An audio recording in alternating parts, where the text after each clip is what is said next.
thank you so much to Reuven. Dude, look at that face. What a sexy face, man. I'm in love. But for real, thank you so much for subscribing, and I hope you enjoy the content.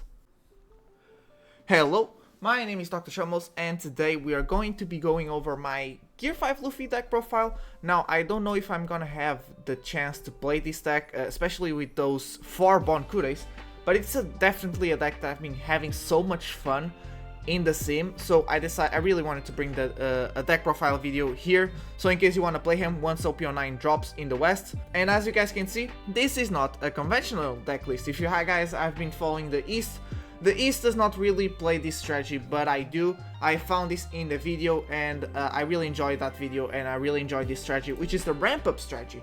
What does this do?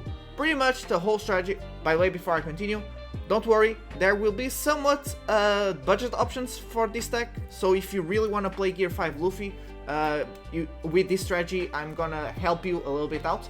But so, continuing, the whole strategy of this deck is very simple. You play for the Gear 5 Luffy.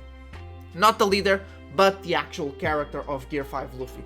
And let me tell you, it's super fun. The whole strategy revolves around you ramping as fast as possible to 10 on, and then just dropping this Gear 5 Monkey D. Luffy as fast as possible.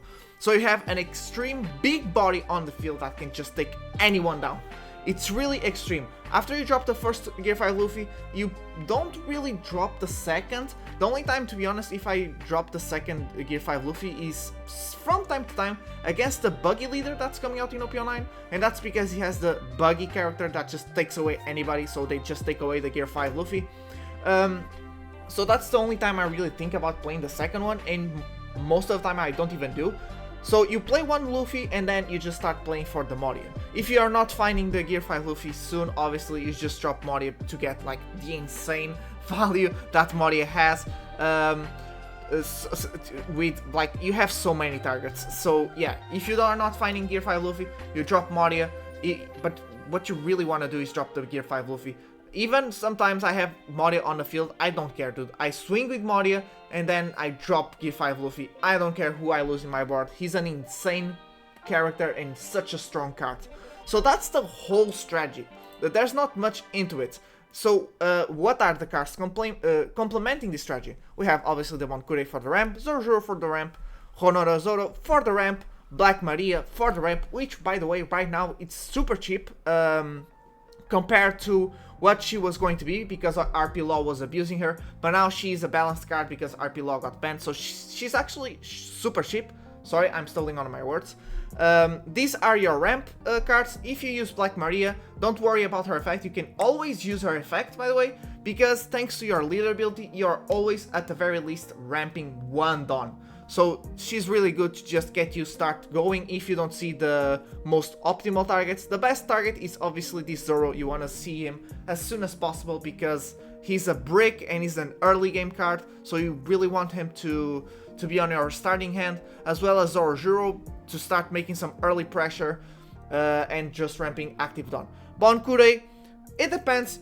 We play 4 here just, you know, to make sure we ramp up and play the Gear 5 Luffy as soon as possible. But to be honest, most of the time I prioritize seeing these 2.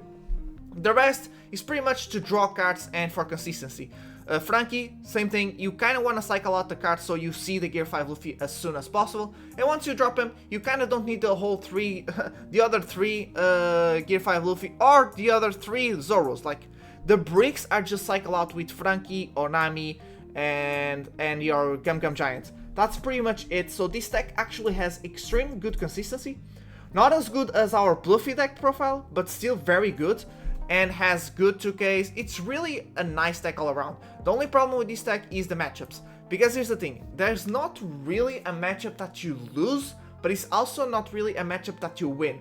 It all depends on how fast you can drop the Gear 5 Luffy and your opponent's hand. If your opponent's hand can somewhat deal of what you're playing, and most of the meta decks have some sort of a winning condition against you, you're gonna lose. But if they don't find it fast enough and you find Gear 5 Luffy faster, you usually just win. Unless you do a misplay or something goes wrong. Sometimes things just go wrong. So there's not really a you counter and you get countered deck kind of matchup. Because this is a whole different strategy. The most popular strategy is where you play for removal. So you play, for example, the starter deck Black Sanji. But I don't like that strategy, guys. Like this one, just try it. Decklist in the description, just copy paste into the same and try it. It's so much fun. Last thing to complement the strategy, we play Moria, so we like to play Onami and Frankie with the Moria ability, and we also had Robin to add an extra 2 costs, so we can drop a blocker up, and then we play Nico Robin rested. So if they ignore Robin, she becomes a blocker next turn. If they don't, she still blocks an attack because they're swinging onto her rested. So that's really nice. And so from time to time, to finish the game off or to help me take away some board, let's imagine your opponent plays a not rested character. They just play a character for their turn, pass turn. You drop Sanji, you rest that character right away, and then you can swing onto that character with this Sanji. This also happens to rest one of their blockers to swing for game, and that's pretty much it. This is just a compliment, you don't really need to see it. I don't really use him a lot, but I just want to get that out. Now let's get to the somewhat budget list. So as you guys can see, it doesn't change much. Most of these cards are not expensive. The most expensive card was Bonkure because he did not get a reprint. This Gear 5 Luffy already dropped in price, so he's very affordable.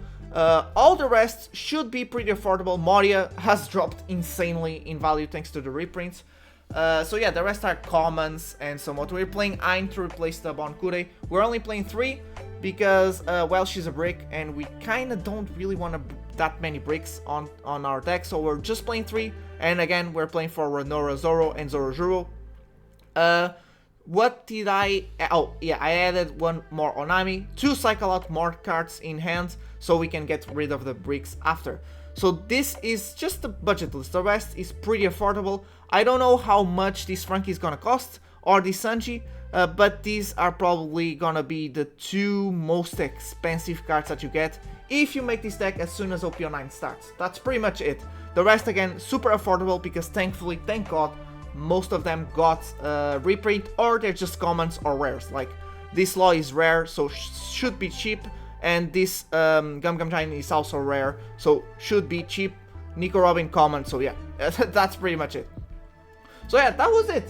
Small video, really not much into it. If you guys want to see gameplay, it's not in this video, it's in the video in the description as well.